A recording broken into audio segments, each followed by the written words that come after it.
Hi, my name's Henry, and today I'm going to talk about Jurassic World Rebirth, Jurassic Park, and the genius of Steven Spielberg. So I recently watched Jurassic World Rebirth, and it really annoyed me, but I couldn't quite figure out why. It had these moments that recalled the first Jurassic Park, and it just didn't really feel like the film had earned them.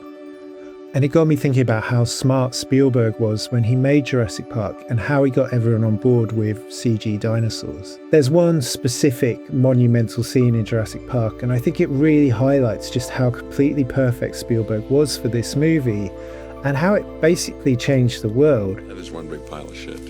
It's not this scene. Before I get into this, I'm just going to ask you to like and subscribe. Thanks.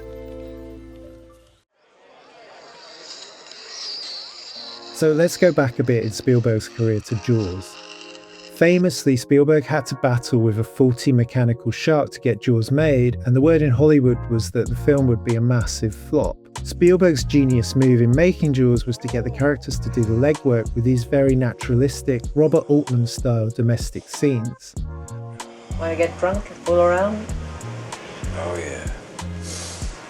So that way, when the audience finally sees the monster, they believe in the characters and the world, and they're not distracted by the unconvincing rubber shark. Jaws became a huge hit, the first summer blockbuster, and for better or worse, Spielberg became known as a director who could handle big-budget VFX sequences. And throughout his career, you can actually see him becoming more comfortable and confident with visual effects. Look at how in Raiders of the Lost Ark, Indiana and Marion look away from the spectres emerging from the Ark. Don't look right! Keep your eyes shut! While in The Last Crusade, in a similar scene, Donovan grabs Elsa so she and we can't look away from this single-shot rapid aging effect, which was the sole reason for many of my sleepless nights as a child and as an adult. You chose poorly. Now, Spielberg wasn't the only director who was driving VFX innovation at this time. James Cameron, kind of Spielberg's evil twin, had pushed practical effects to their absolute limit with The Terminator and Aliens. And he was embracing computer-generated imagery with water and liquid metal effects in The Abyss and Terminator 2. Crucially, Cameron had a different approach to VFX. To Spielberg, we see the water tentacle in The Abyss and the T-1000's liquid metal abilities before the characters in either movie encounter them.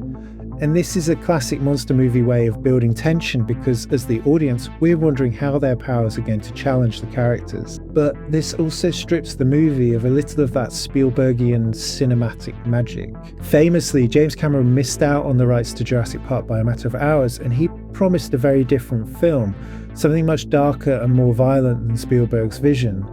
But let's look at how Spielberg handled it. This scene in particular is just so perfectly orchestrated. The characters get the information a little bit ahead of the audience, which creates a spark of tension. But then Grant turns Sattler's head to the dinosaurs, and again, there's no way of looking away. It's impossible to ignore. And you just get this really pure, full-frame shot of the dinosaur, and it's so powerful. There's no conflict, there's no excuses, there's this kind of honesty, and it felt like this moment was going to change cinema forever. A fully CG, photorealistic creature. I know it looks a little bit sketchy now, but at the time we were just getting 3D games and CD-ROMs, and computers were becoming a lot more powerful. And this just felt like a watershed moment. You crazy son of a bitch, you did. And it's also the pinnacle of Spielberg's career as a blockbuster director. He understood the intricacies of how to put a scene like this together, how to get us invested in this world, just like he had with Jaws 2 decades earlier, but with a lot more confidence. And as the film continues, you fully believe you're in a world where dinosaurs and humans exist together. So when you see Jurassic World Rebirth trying to do the same thing, it just comes across as so hollow and meaningless. It has none of the power of Spielberg's scene because it has none of that cultural context surrounding it. It doesn't really understand what made that scene so powerful at the time. It was a lightning in the bottle moment, something that only happened once, and something that should have only happened once, but obviously Jurassic Park made a lot of money for Universal, so they kept cranking out the franchise up until Jurassic World Retread. What do you think should happen to the Jurassic Park franchise? And do you have a favourite Spielberg moment? Let me know in the comments, and remember to like and subscribe. Thanks for watching.